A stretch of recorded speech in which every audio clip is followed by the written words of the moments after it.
Guys, আপনারা সবাই কেমন আছেন? আশা করি সকলে ভালো আছেন। আমিও ভালো আছি। আজকে এসেছি আমি একটু ছাদে। এই ব্লগে দেখো যে আমি ছাদে এসেছি। অনেকদিন ধরে ছাদে আসা হচ্ছে না ঠিক মতন, তো ছাদের উপরে কাজ টাজ হচ্ছিলো, তো এই ঘর হচ্ছিলো। তো এটা এই ঘরে মা বল এই ঘরে আমার মা থাকে, এটা ছাদের উপরে ঘর, নিচেও ঘর আছে। তো ও বলছিল বলে যদি গরমের সময় এখানে এসে থাকবো। আর এই ঘরে আসবে দাদা বৌদি।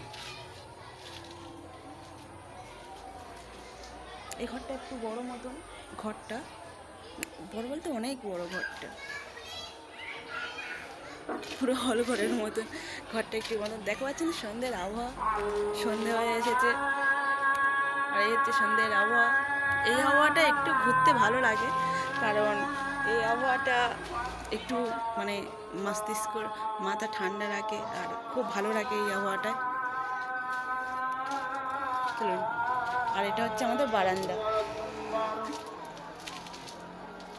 এখন কাজ হচ্ছে, কোনো কিছু পরিষ্কার করা হয়নি।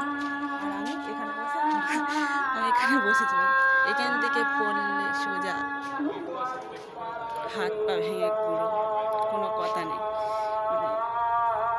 আর আমার এখানে আমি এখান থেকে এরকম করে বসে থাকি,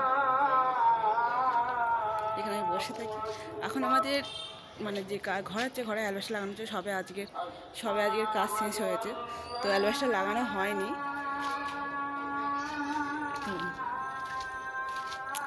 আমি তো এই ঘরে চলে এসেছি, যে ঘরে আমার মার ঘর আছে, সেই সরে এসেছি যে ঘরটা হয়েছে তার বিপরীত ঘরে। আর এই হচ্ছে কুমড়ো গাছ। এটা এই ঘরে আমি থাকি, এই ঘরে চালে কুমড়ো গাছ দিয়েছে।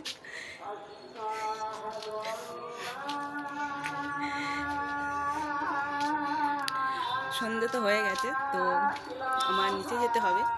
তো পরে আরেকটা লোকে আপনাদের সকলকে দেখাবো, যে যখন ঘর পুরো কমপ্লিট হয়ে পরিষ্কার হয়ে যাবে, তখন আপনাদেরকে দেখাবো।